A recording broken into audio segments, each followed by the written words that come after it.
Good morning, guys. My name's Sandy. This is Sawing with Sandy. Beautiful morning out here in the Red Pine Forest. Glad you guys came along to join me. If this is your first time here, welcome aboard. What we're doing today is we're going to work on a project I've been talking about for a little while. I've been making lumber for over the last few episodes. And what that project is taking my existing lumber shed you see right here, extending the roof line so that I can house or at least cover my brand new sawmill, my Woodland Mills HM130max, which is going to be on a trailer sitting right there. Now in front of that, I'm going to have a log deck. These trees here eventually will not be here, and then I can bring logs in, load them on the log deck, roll them onto my sawmill, cut them, and then we'll use the existing lumber shed to pile lumber in still. So that's the plan. That's the project today. Normally when I'm doing some sort of framing job like this, I just break out the pen and paper and I do a little bit of math work. I get all the numbers right, go cut all the wood and then position it. What I've done today instead is I've done the numbers on paper, but I wanted to get a sense of how high that beam, which is going to carry the rafters, how high it has to go. If you guys look there, I've got two 2x6s or 12 feet long. I went ahead and positioned one so that it follows the existing roof line. And then at the other end, I basically just lifted it up and attached it to this vertical 2x6. And that way I know exactly how high I have to put my beam. This was a little bit of an eye-opener for me. I didn't think the beam was going to be that high before the wood was there. I was just trying to eyeball it, but turns out that's approximately where the beam's got to go. And if we look at the beam, it's a pretty good one. I cut it recently on the sawmill. If you guys tuned into that, you would have seen it. There it is right there. So this is 20 feet long. This was a fun job. I cut a 20-foot long timber, essentially beam, on a 10-foot 5-inch cut sawmill. So that was a bit of a task, but we got it done. It's out here, and now that I look at it, that's going to be a pretty big piece of wood to get up there. The other thing is that vertical piece of 2x6 is 12 feet long. Looks like the beam, the timber, is going to have to go to right about 11 feet, and my tractor only lifts to about 9 feet. So we'll see how that works. Not really sure how that's going to work. That's a green timber back there that was cut down about a week ago. So I can tell you there's no hand lifting going to be happening here with that thing. So we'll see how it works. I'm looking forward to this. We've gotten big timber up in the air before in my previous sawmill shed. And so I think with a little bit of head scratching, we'll get it done regardless. So glad you guys are all along. Here we go.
Some of you guys out there wonder why I notched the bottom of the post. It's just because those are the deck blocks I had. I didn't want to go out and buy new ones. I figured we'd go ahead and notch them, make them fit. They fit pretty tight, so that's good. I will I'll apply something to the bottom of that post, but that'll be for another time. Anyways, we got one post in place. It is perfectly plumb both ways. I know on some of the other videos you guys asked me why I didn't clear out these trees.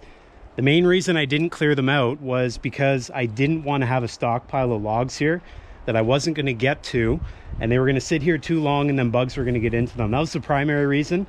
The secondary reason that I didn't mention was they provide a little bit of support for me. As you can see, I can put boards right to them to hold that plumb. Then we'll go ahead and we'll put the other post in, and then we got to figure out how we're going to get this beam up. So that's the start at least.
Normally when I'm cutting timbers like this, what I do is I only put 2 lines on. I've got my mark on the top. You guys saw me square it up with my speed square. And then I put a line going down this way. This line here is the one that I actually watch as I'm cutting. What you can do if you're using a chainsaw, sometimes you start cutting by watching the top mark. But then if you keep your eyes there, sometimes the saw will sort of tilt inwards or tilt outwards. And so after I get the saw actually through that first line or start that first cut, what I do is I shift where I'm looking from here down to here, and then I follow that line right through to the bottom. I also go wide open throttle. I'm trying to get those wood chips out as fast as I can. I'm wide open throttle, but I'm not pushing. I'm letting the saw do the cutting. What I've noticed with my saws here, if I just feather it, what happens is every once in a while the saw will want to grab, and if it grabs, it's not cutting necessarily, and then I'm not getting a nice clean cut.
Put that on the inside of that post. And you put it back on top of that other one.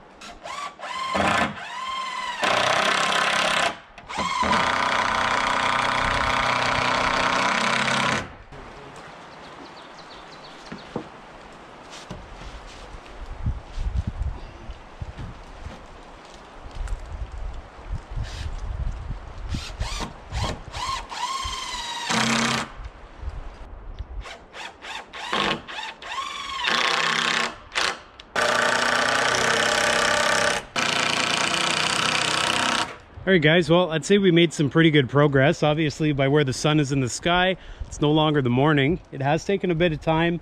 Had my dad out here, gave us a hand here getting this beam up, and worked out pretty well with that extra hand. So the beam's up. It's a 20-footer, as I mentioned.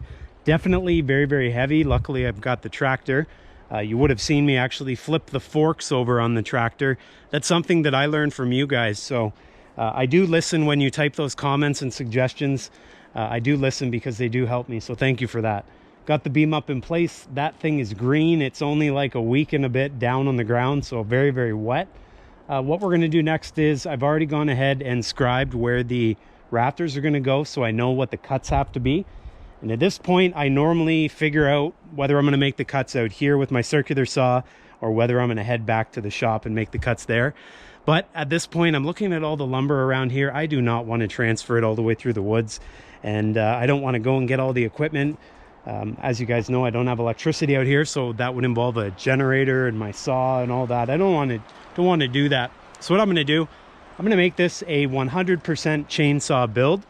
And so I've got the marks here. I'm going to use my chainsaw, do the best that I can to cut the rafters, and that's going to include the bird's mouth and the seat cut at the other end. And well, I think I can do just fine with it, so we're going to make it happen with a chainsaw. I think it's very fitting considering it's out in the woods. It's very rough sawn and rustic looking, so why not just do a bit more chainsaw carpentry? Anyways, back to it.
Well guys, I can say looking at that, that is very rewarding. When you take trees and you make it into your own lumber and then you build something with it, that's what it's all about right there.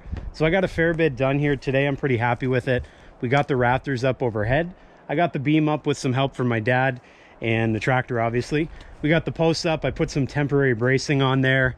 I secured the new rafters to the old shed. I'm going to do a little bit of work on that beam there. I'm going to, well, you guys will see what I'm going to do, but basically I'm going to give it a little bit more of a seat for that new rafter to sit on. That'll involve a little bit of fancy work there. Some other things I'm going to do here, and this will be coming up on future episodes. You'll notice that beam up there, which is 20 feet long. Notice how it comes out to about here. But then on the shed, it ends way back there. I'm going to somehow extend this beam out from the shed so that it lines up with that beam, and that way I can have additional rafters. So that my new shed is in fact a total of 20 feet long, as opposed to the roof on the lumber shed, which is 14 feet long. Why on earth do I want to have a 20-foot shed for the new sawmill? Well, I do sort of think to the future, and I think about the possibility of adding an extension. If I add an extension, it's going to look very similar to this older sawmill in terms of length. That's going to give me a 16-foot 11-inch cut with one extension. And if we look here, this old sawmill is sitting underneath a 20-foot long shed. And so that 20 feet, I want to replicate over here, just in case I do get that extension on my new sawmill. And that way it's fully covered. So all that stuff is coming up down the road, hopefully very, very soon. Just got to figure out a few things upstairs in my brain, making sure it's all going to work. But overall, very happy. Big step was getting that beam up there. I don't like doing that. I like doing all the rest of it. But happy it turned out the way it did. So if you guys have any questions, concerns, comments, you guys know where it goes down below. Make sure you come back very soon. I'm going to be finishing this off, hopefully before long. Then we'll get the new sawmill in here. We'll trim a few trees, put a log deck, and before you know it, we'll have a really, really nice setup. Guys, you all take care out there. Get out and saw if you can, and I'll see you next time. And guys, don't forget, if you like this video, give her the old like-a-roo and make sure you subscribe. See you then.